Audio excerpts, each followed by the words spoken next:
जनपद सदस्य वर्तमान में प्रत्याशी भी हैं, तो हम चाहते हैं कि हमारे जखनगांव के सभी नागरिक बहन लक्ष्मी जी के लिए बहुत ही जोरदार वंदन अभिनंदन करें। अरे किसी ने पूछा चिड़िया से कि कैसे बनाया आशियाना, किसी ने पूछा चिड़िया से कि कैसे बनाया आशियाना, बोली तिनका तिनका उठाना पड़ता है तब जाके आशियाना बनता है।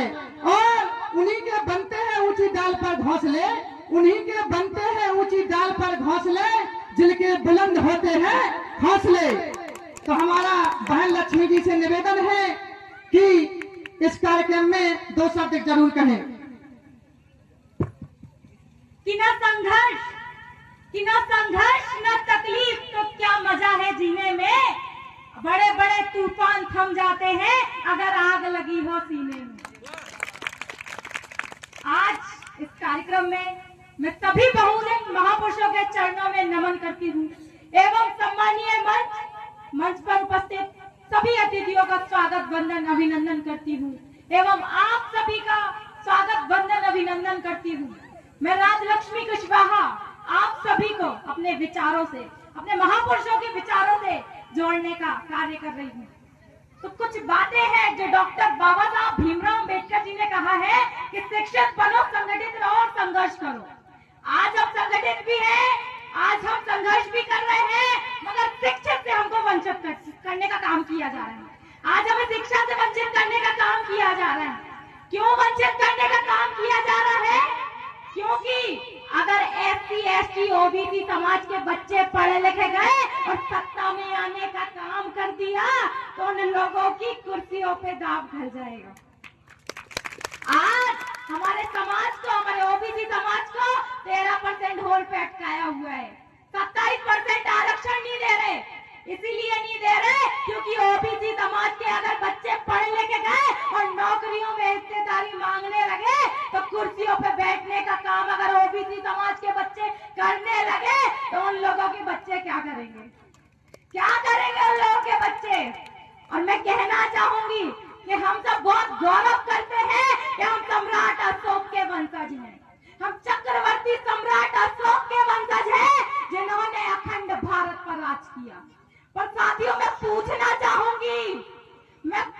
चाहूंगी इस मंच के माध्यम से कि क्या वर्तमान में मौर्य वंशियों आप सबकी स्थिति क्या है?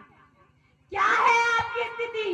कहीं जूता फेंका जा रहा है, कहीं सर मुड़वाया जा रहा है, कहीं पेशाब पिलाई जा रही है तो कहीं पैर धो के पिलवाए जा रहे हैं। तो मैं पूछना चाहूंगी कि मौर्य वंशियों, क्या तुम्हारी तलवारों में जंग लग गया है? क्या जंग लग गया है क्या तुम्हारी तलवारों में?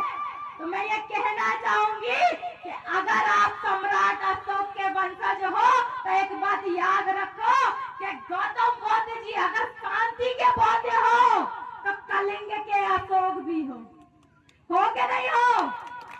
मैं आप सबसे एक बात और कहना, सम्मानीय भाई साहब आइए, मैं आप सबसे कहना चाहूंगी कि आप सब जागरूक बन जाइए, जागरूक बन जाइए, क्योंकि आने वाले समय में आपकी पीढ़ियां पूछेंगी कि SC, ST, OBC पे जब अन्याय अत्याचार हो रहा था तो आप सब क्या कर रहे थे? क्या कर रहे थे आप सभी जब हमारे हक अधिकार छीने जा रहे थे? अगर आपके महापुरुषों ने आपको ये विरासत दी है तो आप सबका दायित्व है कि इस विरासत को आगे ले जाने का काम आप सब करें, नहीं तो आने वाली पीढ़ियां धिक्कारेंगी आप सबको। आप सबसे प्रश्न करेंगे कि हमारे हक अधिकार छीने जा रहे थे तो आप सबने इस हक अधिकारों के लिए मांग क्यों नहीं उठाई? आप सब जागरूक क्यों नहीं हुए? तो मैं कहना चाहूंगी कि जागरूक हो जाइए और आप सब योद्धा बनिए, न्याय के योद्धा बनिए, आप सब स्वाभिमान के योद्धा बनिए, सम्मान के योद्धा बनिए। और शिक्षा वो शेरनी का दूध है जो पिएगा वो दहाड़ेगा। इसीलिए मैं आप सबसे कहना चाहूंगी कि डॉक्टर बाबा साहब भीमराव अम्बेडकर जी के संविधान की वजह से आज हम सब महिलाएं घर चलाने से लेकर देश चलाने की क्षमता रखती हैं।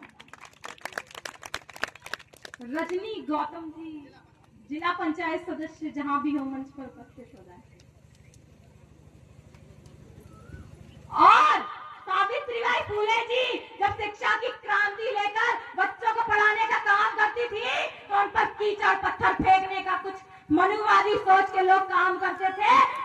भी नहीं कर रहे हैं।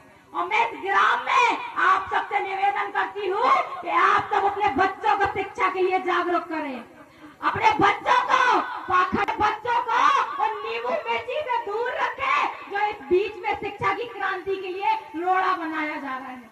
कुछ लोग हैं जो हमें कहते हैं कि तुम धर्म विरोधी हो या ब्राह्मण विरोधी हो या विरोधी हो, तो मैं उनसे कहूंगी कि हम विरोधी नहीं है, हम विरोधी है पाखंडवाद के, आडंबर के, और हम उस चीज का खुलकर विरोध करते हैं, क्योंकि हम हमारे लोगों को इन सब चीजों की बलि से चढ़ने नहीं देंगे। हमें अपने लोगों को बचाएंगे उन सब चीजों से। हम अपने लोगों को यही बात कहते हैं कि आप उन चीजों से बचें।